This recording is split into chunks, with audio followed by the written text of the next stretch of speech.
Hi everyone, it's fudge making day in my house. We have about a week left before Christmas and I need to get all the candy and all the baking done ahead of time so that it can be ready for the holidays.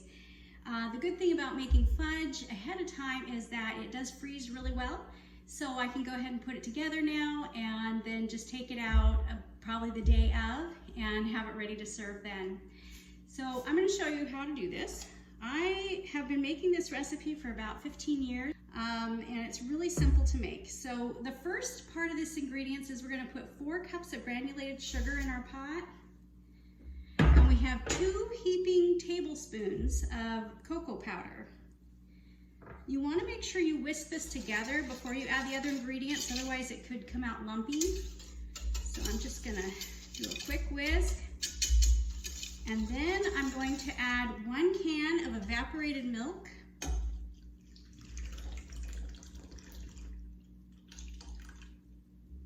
And a 1/2 cup of butter.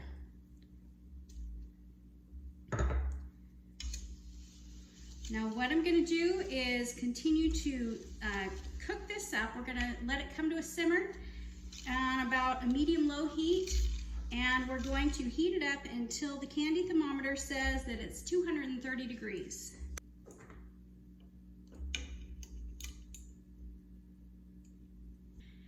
While this first part of the fudge is heating up to the normal temperature of 230 degrees, I'm going to show you what the next step is. So we're going to take a separate bowl and we're going to combine 5 ingredients. We've got 1 cup of walnuts, 1 cup of mini marshmallows, 1 of the small jars of marshmallow cream,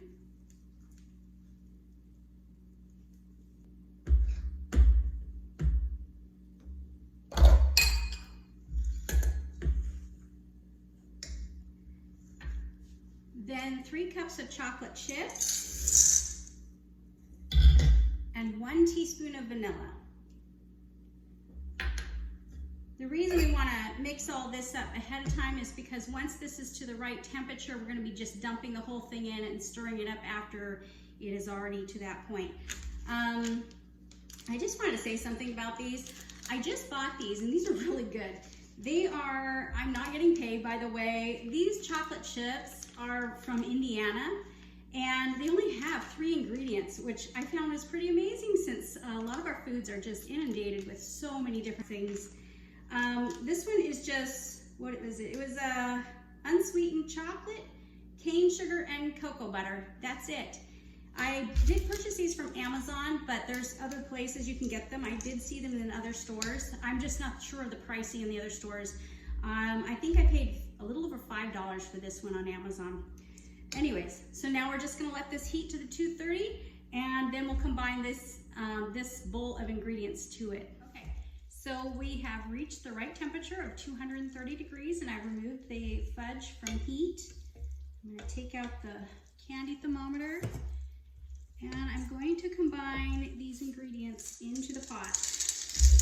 We're just going to stir these up until everything is well incorporated, and then I'm going to pour it into a foil-lined pan.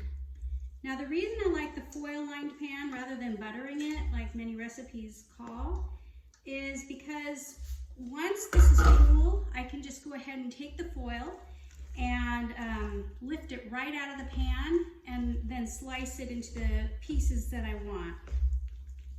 It just makes the job a lot easier.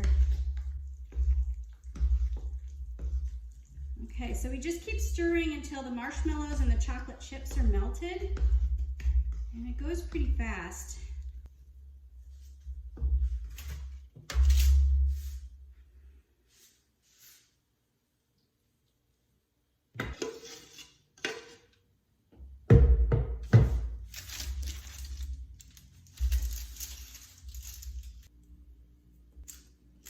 It looks like the fudge turned out really well. I'm just going to go ahead and let it cool, and then I'll show you what it looks like when we're done.